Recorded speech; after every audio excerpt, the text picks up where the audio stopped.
Bonjour et bienvenue. Aujourd'hui, on explore un pilier de la psychanalyse freudienne, la formation du caractère à partir des stades prégénitaux du développement libidinal. Freud propose que l'enfant traverse plusieurs stades où l'énergie pulsionnelle, la libido, se fixe sur différentes zones du corps appelées zones érogènes. Les trois premiers stades sont dits prégénitaux, le stade oral, de 0 à 1 an. Le stade anal, de 1 à 3 ans. Le stade phallique, de 3 à 6 ans. Si l'enfant franchit ces étapes sans blocage majeur, il développe une personnalité stable. Mais en cas de frustration excessive ou de satisfaction trop intense, la libido peut rester fixée à un stade. C'est ce qu'on appelle une fixation. Et face au stress, l'adulte peut régresser à un mode de fonctionnement lié à ce stade. Le premier, c'est le stade oral. La bouche est la principale source de plaisir, sucer, téter, mordre. En cas de fixation, deux types de caractères peuvent apparaître.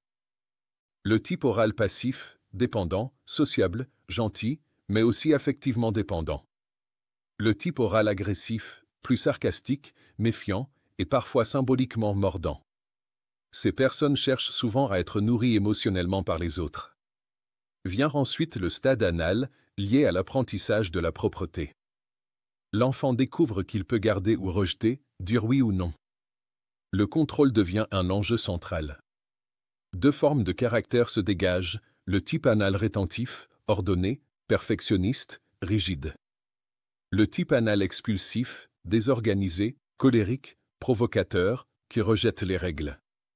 Enfin, le stade phallique correspond à la découverte des organes sexuels et à la question des différences entre les sexes.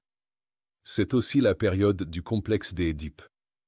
En cas de fixation, on peut observer une personnalité phallique, très sûre d'elle, séductrice, en quête de performance. Ou à l'inverse, fragile, cachant un sentiment d'infériorité sous une apparente confiance. Ces types de caractères ne sont jamais purs. Chacun de nous porte des éléments de plusieurs stades, selon son histoire personnelle. Comprendre nos fixations et nos régressions, c'est mieux comprendre nos émotions, nos blocages et nos schémas relationnels. Merci de votre écoute.